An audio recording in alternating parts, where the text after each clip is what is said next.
Olá pessoal, todos bem? Espero que estejam bem. Hoje eu quero retomar o conceito de sequência didática, sobretudo sequência didática em matemática. Só que agora eu quero falar de sequência didática de uma forma geral, de uma forma mais ampla. Então vamos lá. O que é uma sequência didática? Como a palavra mesmo já diz, sequência significa ação de seguir.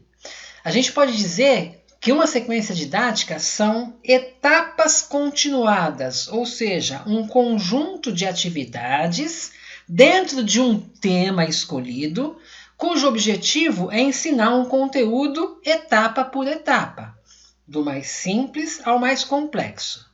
Então eu poderia dizer que sequência didática é um termo usado na educação para definir um conjunto, um encadeamento de atividades, de passos e etapas ligadas entre si, uma conectada com a outra, para tornar mais eficiente o processo de ensino e aprendizagem.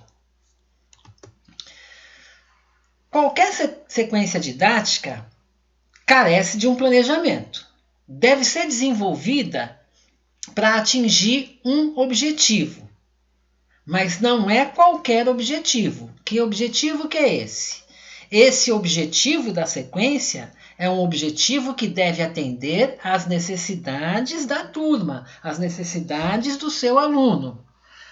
Então, se eu quero ensinar algo para o meu aluninho, eu preciso criar uma estratégia de passo a passo, uma estratégia metodológica, lembra? Passo a passo, para que o meu aluno seja capaz de entender o conteúdo que eu quero trabalhar, o conteúdo que eu estou oferecendo. Primeira coisa que a gente precisa fazer é definir um tema para a sequência didática. A sequência pode não ter tema? Pode não ter tema, mas com um tema fica muito melhor e muito mais agradável e muito mais envolvente para o aluninho. A sequência é parte do planejamento didático, onde você coloca o que espera dos estudantes ao longo do ano.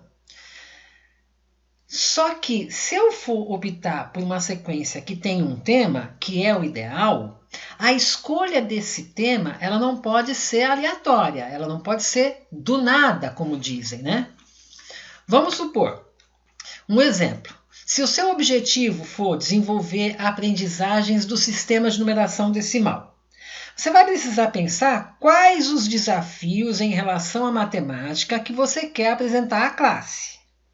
Uma sequência de atividades são atividades desafiadoras, do desafio mais simples ao desafio mais elaborado, mais complexo.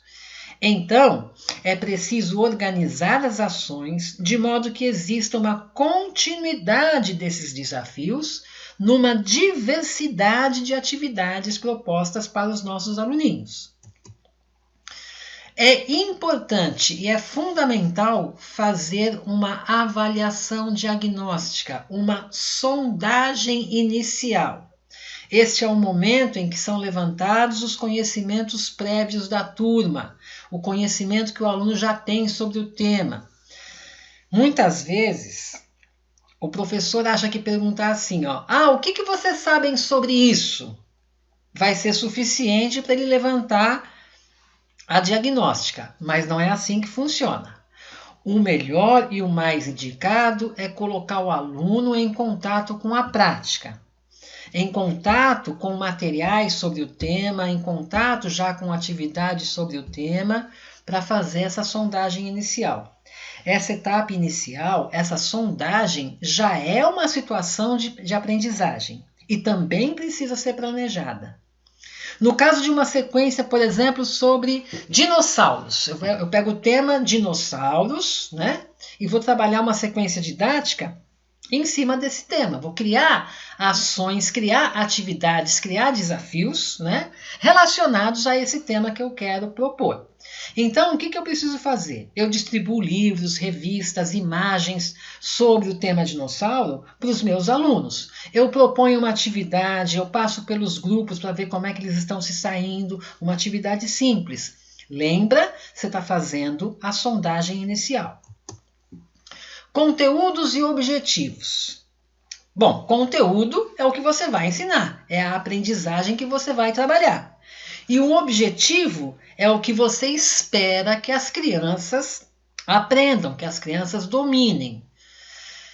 Um exemplo, se sua proposta for trabalhar com números e quantidades, precisa pensar o que especificamente o professor quer que a turma saiba ao final da sequência. Precisa pensar nas metas, nos objetivos. Não adianta nada definir um conteúdo e enxertar uma série de objetivos que não têm ligação um com o outro, desconexos. Ou não adianta nada criar uma sequência com um monte de conteúdo se não for para trabalhar direito. Muito conteúdo na mesma sequência não é sugerido, não é indicado. Você trabalha a sequência com um tema e define alguns conteúdos que você quer. Se você quer mais conteúdos, demanda uma outra sequência. Atrelar atividades e objetivos. Claro, se o meu objetivo é que o aluno aprenda, por exemplo, as propriedades das operações básicas. Esse é meu objetivo. O meu conteúdo são as operações básicas e as propriedades. O meu objetivo é que ele aprenda isso. Definindo o que você vai ensinar e o que você quer que a turma aprenda, agora então é a hora de pensar nas estratégias que você, professor, vai usar para que o seu aluninho chegue nos resultados. É bom detalhar esse caminho, esse como fazer nas atividades da sequência, que nada mais são do que orientações didáticas, né? Lembra, o melhor nesse momento é pensar e analisar cada um dos conteúdos que o professor vai trabalhar, relembrar seus objetivos e ir desdobrando os objetivos em ações concretas, em atividades. Cada atividade tem que ser planejada, cada atividade tem uma intenção. Tendo os objetivos e conteúdos muito claros e sabendo exatamente aonde quer chegar, aí sim vai realizar uma boa sequência. Estabelecer critérios para encadear etapas. Quando a gente pensa numa sequência didática, já vem na cabeça, já vem no pensamento a ideia de uma ordem lógica para colocar as atividades na sequência. Para essa organização dar resultado, é preciso pensar em quais conhecimentos a classe precisa para passar de uma atividade menos complexa para uma atividade um pouco mais complexa, da primeira atividade para a atividade seguinte. Lembra, considerando sempre que os alunos têm necessidades de aprendizagens diversas, diferentes. A sequência didática será constituída por um amplo conjunto de situações com continuidade, com relações recíprocas. Não dá para eu jogar atividades aleatórias da minha sequência, porque senão fica aquele monstrengo. Não, as atividades, o nome já diz, elas têm que ser sequenciadas, ok? Tem que ser da atividade mais simples para uma mais complexa, mas todas elas têm que ter ligação entre si. Uma tem que dialogar com a outra. Uma precisa ser sequência da outra. Daí o nome, sequência didática. Ok? Tempo que dura a sequência. A duração de uma sequência didática não tem a ver com a quantidade de tarefas, de atividades que o professor vai propor. O tempo tem a ver mais com a complexidade dos conteúdos que você vai trabalhar. Tem conteúdo menos complexo, tem conteúdo mais complexo. E o tempo da sua sequência tem a ver também com os objetivos que você propôs, com os objetivos que você tem em mente, com as metas que você quer que o teu aluno atinja. Cada ação pode exigir mais tempo ou menos tempo de sala de aula. Muito importante também a gente pensar em como essa sequência se encaixa na grade horária da escola, na grade curricular, ali na divisão das aulas, das disciplinas. E como que a sua sequência se relaciona com as demais ações que estão sendo realizadas na classe, na escola, com as crianças.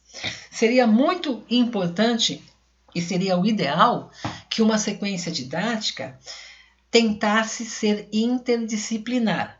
Mas vamos com calma, vamos pensar primeiro numa sequência exclusivamente de matemática, e para isso a gente vai trazer modelos e exemplos para discutir, para a gente conversar. Legal?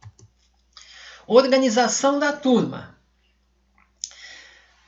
Na sequência, a gente tem atividades que devem ser coletivas, que devem ser grupais, em duplas, individuais. Cada atividade, dependendo da organização, funciona melhor para uma intenção específica.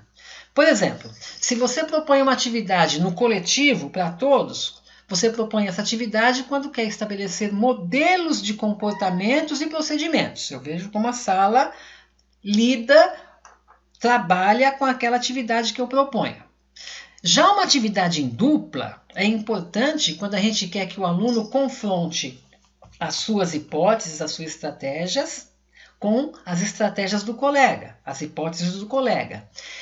Esse tipo de organização, essas organizações, são critérios didáticos que precisam ser pensados com base nos objetivos de cada etapa da sequência, com base também nas características da classe, no perfil da sala, né? No jeitão da sala. Como que é essa sala? Como é que é o perfil dela?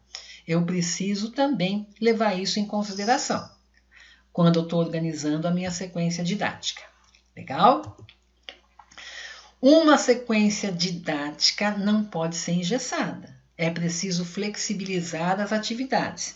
Principalmente, e muito provavelmente, quando você tem um aluno deficiente, um aluno portador de necessidades educacionais especiais. Nem se usa mais muito esse termo, viu? A gente fala aluno deficiente mesmo. A criança deficiente não pode ficar de fora do planejamento, não pode ficar de fora da sequência didática. Então, a gente precisa fazer ajustes na sequência para que essa criança deficiente também possa participar. Eu não vou fazer uma sequência especial para o meu aluno deficiente. Não, é a mesma sequência da classe. São as estratégias que precisam mudar. As adaptações que precisam ser feitas não devem ser vistas como um plano paralelo. Não. Eu faço adaptação na própria sequência para que aquele aluninho deficiente não fique segregado, não fique excluído. Ou seja, a lógica tem que ser o contrário. Eu diferencio os meios para igualar os direitos, principalmente o direito à participação e ao convívio que todo mundo tem que ter, o deficiente e o não deficiente. Então, a sequência didática é para todos. Se eu tenho um aluno deficiente, um aluno que a gente chama equivocadamente de aluno de inclusão. Se eu tenho um aluno de inclusão na minha sala, é a mesma sequência. A abordagem que é diferente com ele. As estratégias que precisam ser diferentes com esse aluno deficiente, para que ele também, assim como todos, participe de todas as atividades da sequência didática. Como eu disse, a sequência não pode ser engessada. Se precisar mudar no caminho uma estratégia, se precisar mudar uma atividade, não tem problema, muda mesmo, ok? O planejamento é muito importante, porque eu planejando, o professor planejando, ele tem condições de chegar preparado em sala de aula e, se for o caso, abrir mão de uma atividade, postergar, adiar uma outra atividade, antecipar uma atividade que está na sequência que ele percebeu que seria mais interessante naquele momento. Ou seja, a flexibilidade é uma característica fundamental da sequência didática. Como quase tudo na educação, é preciso flexibilidade. O currículo é flexível, o plano de ensino é flexível, o plano de aula é flexível, a sequência didática também. A sequência didática não pode ser engessada. Você tem que ter espaço e maleabilidade para poder mexer nela quantas vezes achar necessário e quantas vezes o perfil da classe demandar essas mudanças. Legal? A avaliação da aprendizagem faz parte da sequência. Eu faço uma sequência didática, ora, eu preciso avaliar o tempo todo, ok? A pergunta principal que a gente tem que responder ao final de uma sequência didática é simples. É se os alunos avançaram de um estado de menor aprendizagem e menor conhecimento para um estado de maior aprendizagem e maior conhecimento sobre aquilo que é tema da sequência didática, sobre aquilo que é conteúdo da sequência didática. Para isso, é importante registrar os progressos de cada estudante, é importante o registro. O registro, a observação, é uma forma de avaliação, observando como o estudante se sai nas atividades, desde a sondagem inicial, desde a diagnóstica, que já é uma situação de aprendizagem, até o final da sequência didática. Quando o professor faz o registro de cada aluno, do progresso de cada aluno, ao analisar esses registros, fica muito simples entender quais foram os avanços dos alunos e quais as dificuldades também, ok? Legal, pessoal? Relembrando de uma maneira sintetizada o conceito de sequência didática, para nos próximos a gente entrar com sequência didática específica de matemática, com exemplos, com modelos. Legal? Obrigado a todos e até a próxima. Tchau!